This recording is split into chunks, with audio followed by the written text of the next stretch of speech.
The whims of the crowd are so fickle, aren't they? One minute, the people of Jerusalem are welcoming Jesus as their Messiah King. And then only a few days later, they are screaming out for his execution. What happened? How did things change so quickly? How did they go from joyful shouts of "Blessed is he who comes in the name of the Lord. Blessed is the King who comes." How did they go from that so quickly to those bloodthirsty shouts of "Crucify him! Crucify him!" It doesn't seem to make any sense, and yet it happened. And me personally, I'm tempted to look back and to think, what's wrong with these people? Don't they see who's in front of them? How can you go from such a positive reception of Jesus to such a murderous and hateful one in such a short amount of time? But I think that rather than judging the people of Jerusalem from 2,000 years ago, I think it's much more helpful to see if we can see ourselves in them. If we can see ourselves in that crowd.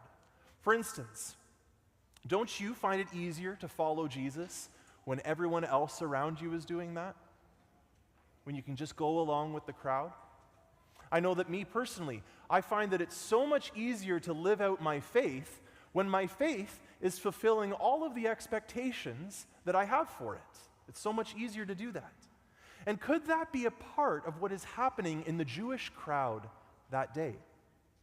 You see, the triumphant reception of Jesus into Jerusalem is precisely because they believe that he is the king that was promised to them, the one that they had been waiting for centuries, and they had high expectations for this Messiah.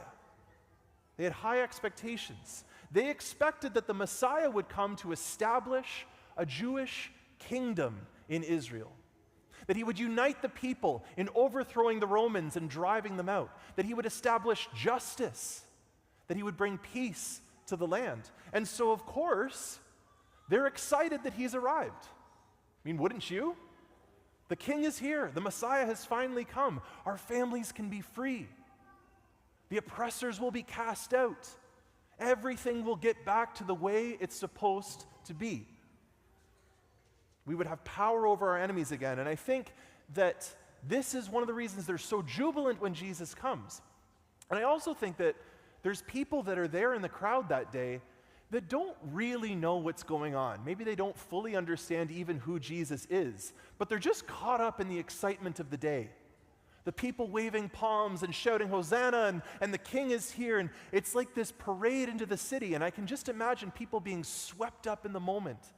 Because there's this vibe of hopefulness. It's charged with excitement and expectation. Things are changing.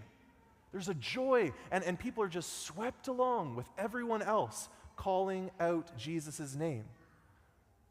And yet, all of this excitement fades away very quickly with Jesus' arrest and subsequent trial. Because this man who they thought was the Messiah and who was coming to overthrow the Romans, this man is now standing, being judged by a Roman governor. That wasn't supposed to happen. That wasn't in their expectations. It's shocking to them. Jesus had not set them free from the Roman rule. He had not set Jerusalem free. He had not caused a revolt that had set them away from Roman occupation. Instead, he looks weak. He looks helpless. And their hopes are dashed as they think to themselves, well, this Messiah didn't pan out. This Jesus did not fulfill the expectations that we had for him. And I think that's one of the key reasons why they asked that Barabbas be freed instead of Jesus. I think this is part of what's going on. Because Barabbas, it says, was a man who had been put in prison for an insurrection that had taken place in the city and for murder. Barabbas had caused an insurrection. He had tried to revolt in the city, and he had killed someone, maybe multiple people, in doing so. And I can see people thinking to themselves, that's the kind of Messiah we want. Someone who's not afraid to get his hands dirty. Someone who's not afraid to spill the blood of the oppressors, to actually take up arms and fight. That's the Messiah we want. Set him free. This Jesus, crucify him. We reject him. We reject him as the Messiah. They didn't truly love Jesus. They didn't truly follow him. They only wanted him as the Messiah as long as he fulfilled what they expected him to do, as long as he did what they wanted. And in their rejection of Jesus, they call for his blood to be spilt. And just like in the triumphant procession, I believe that there were some people in that crowd calling out, "Crucify him," who still didn't know what was going on. They were just caught up in a different mob. They were only too happy to call out for the king, that the Messiah has come when everyone else is doing that. But as soon as the crowd changes, they follow. They just do what everyone around them is doing. Whether they're calling for Jesus as king or calling for Jesus to be killed, it's all the same. Chameleons just blending in, trying to feel like they belong. And my question for you is, do you see yourself in this crowd? Do you see yourself at all in this crowd? How often do we follow Jesus because we want him to do certain things for us? We want him to fulfill all of our expectations because everyone around us is doing it. How often do we fall into that? Take our parish, for example. I love being at this parish. It is such a blessing. It's an amazing place to be. We've got a beautiful community. It's so easy to make friends here. Beautiful music every single weekend. There's so many different ministries going on. Like, I love it. The preaching could be a little bit shorter sometimes. But other than that, we're doing pretty good. But is that the main reason we come? Is that why we come? Do we come for all of that extra non-essential stuff? If the music was bad, or if we changed the Mass times to a time that didn't fit with your schedule, or if Father Simon made a decision that you didn't like, or if it was hard to make friends here, would you still come? Would you still come because you couldn't bear the thought of not being with Jesus every week? Time and time again, I have seen people make the decision to walk away from Jesus, and it breaks my heart every time I see it happen. I've seen it happen time and time again, where Jesus doesn't meet the personal expectations that they have in their life, and they choose to walk away. I remember growing up, our parish merged with a bunch of other parishes, and people were very upset because these buildings that they loved and had so many memories with were being put aside. And I remember one guy saying, "That's it. I'm leaving. I'm not going to this new church. I had my first communion in this old church. I was baptized there. I was married there. I expected to be buried there. I'm done." And I remember as a kid being shocked by this. I was scandalized. Like, don't you know Jesus is in the new building? Don't you know that he's there? How can you leave him behind? But because his personal expectations about a building weren't met, he walked away from Jesus, quite literally. I remember another guy I was talking with once. He just started getting involved in faith, and we were talking about a certain sinful lifestyle that he was living in. And he told me, I think Jesus is fine with what I'm doing. And even if he's not fine with it, I have no problem if I stood before him face to face explaining why he's wrong.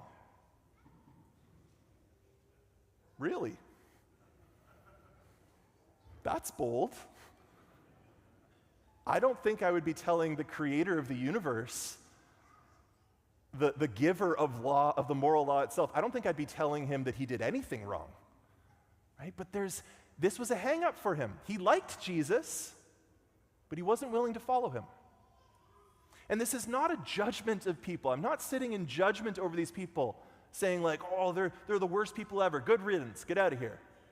No, I'm saying this because this is a temptation I face. This is a temptation we all face on some level.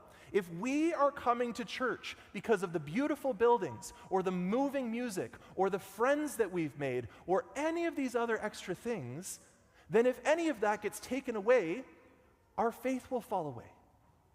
The reason we follow Jesus is because we love him, because he's the center of our life, because without him we'd be nothing. He's our all in all. He's so beautiful. He's so kind. If we don't have Jesus, we don't have anything. That's why we need to stay. That's why we follow the Lord. We are such weak, fickle-hearted people at times. And too often we want the good things that come from following Jesus, the community, the peace, the sense of belonging, all of these things that are good, that are beautiful. But if they replace our love for Jesus himself, for who he is, then it's not a foundation that will last. I think our challenge this Palm Sunday is to look into our own hearts and ask ourselves, what's my true motives for following the Lord? Why am I doing this? Is it because I have certain expectations that I want met? Is it because my family or those around me, this is just what we do? Or is it because I have passionately fallen in love with the Lord? And there's nowhere else I'd rather go. We're entering with this Sunday into Holy Week, the most sacred time of year. I love Holy Week. I hope you do too. It is packed full of graces. Buckle up, everyone. Holy Week is awesome. Just enter into Holy Week. Let the Lord take you through as we go through his suffering, through his death, through his resurrection. Every single day is packed with graces that the Lord wants to give you. What if this Holy Week, instead of imitating the fickle crowd, we imitated the faithfulness of Mary? We imitated the faithfulness of Mary. I'm sure Mary was rejoicing with the crowd as her son was welcomed as king into Jerusalem. But she was also there, weeping as her heart broke at the foot of the cross as her son died above her. I'm sure she walked through that parade as people shouted Hosanna and waved palm branches. And she also walked with her son as he dragged his cross through those same streets. But Mary was not fickle-hearted. She was faithful. Her heart was one of faith in the Lord. She loved him for who he was, not because of what he could do for her, not because of the expectations that she had. She didn't care what happened around her, what others did. She was following Jesus because she loved him. We need to imitate her in that. And if we do, then our faith will really come into focus. There will be a stability to our spirituality that will be rock solid, because it won't be based on all the good things that happen in church, of which there are many, but it would be based on Jesus himself, as we are faithful rather than fickle towards him.